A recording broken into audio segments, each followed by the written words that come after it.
Canada अपनी immigration की demands को पूरा करने के लिए हर रोज एक आधा नया प्रोग्राम लॉन्च करता है। 2023 एक ब्रिलियंट ईयर रहेगा इमिग्रेशन की। बहुत सारे नए प्रोग्राम्स यहाँ हमें देखने को मिलेंगे और काफी सारे लोगों को इसका बेनिफिट भी मिलेगा।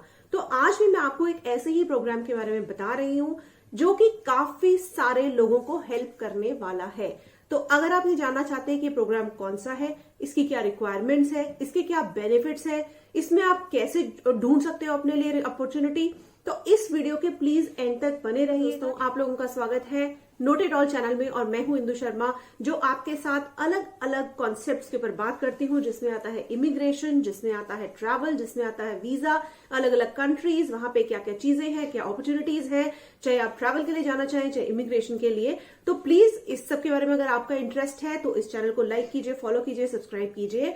एंड आई होप आप लोग सब हेल्दी हैं। प्लीज अपना ध्यान रखिए। तो आज हमारा फर्स्ट वीडियो होगा हमारे कनाडा के केयर गिवर प्रोग्राम के अंदर।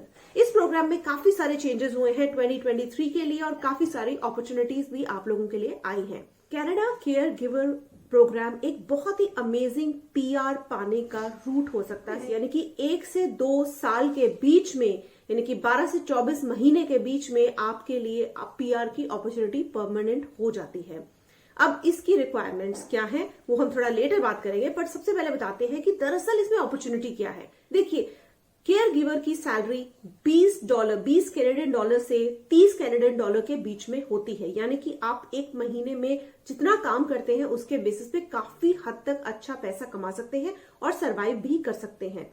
इसके बेनिफिट्स भी काफी सारे हैं, क्योंकि जहां आपको तो एक पीआर की अपॉर्चुनिटी मिलती है, आपके साथ आपके जितने भी डिपेंडेंट्स हैं, यानी कि आपकी फैमिली है, आपका हस्बैंड, वाइफ, जो भी स्पाउस है और जो बच्चे हैं, उनको भी ओपन वर्क परमिट या स्टडी परमिट की अपॉर्चुनिटी मिल जाती है। यानी कि आप जाके वहां पे काम करें और साथ में अपनी फैमिली को भी लेके जाएं और उन्हें भी वहां पे डे 1 से काम करने की या पढ़ने की अपॉर्चुनिटी मिल जाएगी। अब इसमें कनाडा ने दरअसल 2 तरीके के पायलट प्रोग्राम्स चलाए हुए हैं, जिसमें से पहला home child care provider pilot, जिसे हम कहते हैं नॉक कोड 44100।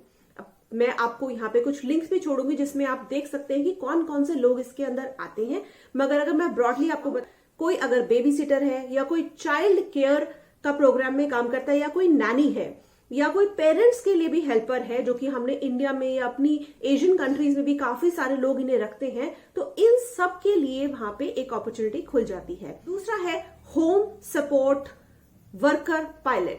अब इसका नॉक कोड है 441001। इसमें कौन लोग आते हैं? जो लोग फैमिली केयर गिवर में आते हैं या होम सपोर्ट वर्कर या फिर live in care giver senior लोगों के लिए, जैसे अडल्ट हमारे यहाँ पे होते हैं, ओल्ड एज के लोगों के लिए हेल्प के लिए हमें लोग रखने पड़ते हैं, उसी तरीके से वहां पे भी ये सारी अपॉर्चुनिटी है। अब इनके अंदर, इन दोनों पायलट्स के अंदर भी 2 ऑप्शंस दी गई हैं, गेनिंग एक्सपीरियंस कैटेगरी और एक direct to permanent residency category. जैसे आपको नामों से पता चल रहा होगा, पहली वो है गेनिंग एक्सपीरियंस कैटेगरी, यानी कि अगर आपको एक अपॉर्चुनिटी मिल जाती है, जॉब मिल जाती है, वहां आते हैं, आपको थोड़ा सा एक्सपीरियंस मिल जाता है, तो उसके बाद आप पीआर के लिए अप्लाई करेंगे। दूसरी वाली जो कैटेगरी है डायरेक्ट टू परमानेंट रेजिडेंसी, यानी कि आपके पास ऑलरेडी एक्सपीरियंस है और आपको वहां जॉब मिल गई और आप जाते ही सीधा अपनी पीआर अप्लाई कर सकते हैं। तो ये दोनों ही हैं दोनों पायलट्स के अंदर। इस जॉब की बहुत ही ज्यादा रिक्वायरमेंट रहती है, क्योंकि काफी सारी तरीके की अपॉर्चुनिटीज हैं जो कि आप इसमें ले सकते हैं। जैसे कि हमारे पास होम हेल्थ केयर की जो अपॉर्चुनिटीज होती है, काफी तरीके की जगहें हैं जहां पे लोगों को रिक्वायरमेंट्स होती हैं। नर्सिंग होम जैसे हमारे इंडिया में भी होते हैं, उसी तरीके से वहां पे भी होते हैं। जैसे हम ओल्ड एज होम होते हैं, वैसे ही अडल्ट केयर सेंटर्स होते हैं, इसके साथ असिस्टेड लिविंग फैसिलिटीज होती है। यही 3-4 जगहें हैं जहां पे कि लोगों को आपकी हेल्प की जरूरत पड़ती है। तो ये हेल्प क्या है? दरअसल आपकी रिस्पॉन्सिबिलिटीज क्या होती है? देखिए, रिस्पॉन्सिबिलिटीज इसमें काफी वेरिड होंगी। आपको थोड़ा बहुत फिजिकल चेकअप या हेल्थ एडमिनिस्ट्रेशन, या फिर उनको मेडिसिन देना, या फिर उनके लिए एट टाइम्स जाके ग्रोसरी की शॉपिंग करना, या उनको फिजिकली एक जगह से दूसरी जगह लेके जाना, यानी कि उनकी केयर करना। इट कैन ऑल्सो भी, अगर आपका रिलेशनशिप अच्छा है तो शायद उनके लिए आपको खाना बनाना पड़े, कुकिंग करनी पड़े।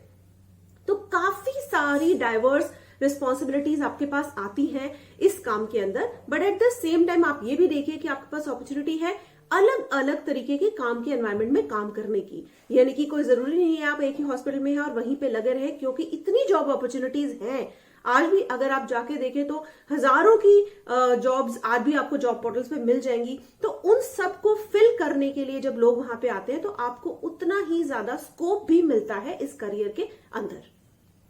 अब इतना सब कुछ बताने के बाद आपके माइंड में ये आ रहा होगा कि अगर इतनी सारी अपॉर्चुनिटी है, जॉब्स हैं, सब कुछ है, तो इन सबको पाने के लिए रिक्वायरमेंट्स क्या है, यानी कि आपको करना क्या पड़ेगा, आपके पास क्या होना चाहिए। तो इसमें भी थोड़ी सी रिक्वायरमेंट है, बहुत ज्यादा नहीं है, जिसमें सबसे पहली रिक्वायरमेंट है एक एडमिसिबिलिटी टेस्ट होता है जो आपको पास करना है। एडमिसिबिलिटी का मतलब क्या है? सेफ्टी, सिक्योरिटी, मेडिकल चेक्स होते हैं जिसके बेसिस पे आपको ओके मिलता है। दूसरा है लैंग्वेज टेस्ट। अब देखिए, अगर आप दूसरी कंट्री में जा रहे हैं जहां पे कि आपके होने वाले जो पेशेंट्स या जिन लोगों की आप केयर करेंगे उनको कुछ पर्टिकुलर लैंग्वेज आती है, तो वो लैंग्वेजेस आपको भी आनी चाहिए, जो कि है इंग्लिश या फ्रेंच। तो इसमें से किसी भी एक के अंदर आपको CLB-5 यानी कि जो कि एक बहुत बेसिक लेवल है वो आपके पास होना चाहिए। तो वो आपकी सेकेंड रिक्वायरमेंट हो जाती है। फिर अगर आपके पास इसकी क्वालिफिकेशन है PG लेवल की तो वो नेक्स्ट है। लास्ट आ जाता है एक्सपीरियंस है या एक्सपीरियंस नहीं है। अब इसमें बहुत इंपॉर्टेंट भी मैं आपको बताना चाहूंगी कि आप अगर किसी कैनेडियन फैमिली को या ऐसी फैमिली को जानते हैं जो वहां पे रह रहे हैं, उनमें से अगर किसी को ऐसी रिक्वायरमेंट है तो आप उनसे बात करके अगर आपको जॉब मिल जाती है और वो आपको उसके लिए जॉब अपॉइंटमेंट देते हैं तो आपको एक्सपीरियंस की जरूरत नहीं है। उस केस में आपको एक वीजा मिलेगा जो कि क्लोज्ड वीजा होगा, यानी कि आप उसी जॉब में रह सकते हैं और 2 साल का एक्सपीरियंस लेने के बाद आप अपनी PR अप्लाई कर सकते हैं। तो ये भी रूट्स हैं जिसके थ्रू आप इसका बेनिफिट उठा सकते हैं। अब ये सब बताने के बाद लास्ट क्वेश्चन आपके माइंड में यही आएगा कि ये जॉब मिलेगी कहां पे। तो दोस्तों, आपको जान के हैरानी होगी कि अपने देश में बैठे बैठे आप जॉब्स ढूंढ सकते हैं केयर गिवर की बड़ी ही आसानी से। मैं आपको 3 वेबसाइट्स बताना चाहूंगी जहां पे आप इनकी जॉब्स ढूंढ सकते हैं। ca.indeed.com एक है, दूसरी है glassdoor.com, तीसरी jobbank.ca। तीनों का नाम आपको यहाँ पे रिफ्लेक्शन में आ रहा होगा और मैंने आपके लिए डिस्क्रिप्शन में भी डाला हुआ है। तो आप इन वेबसाइट्स पे जाइए और आपको दिखेंगे कि हजारों में इनकी जॉब्स अवेलेबल है।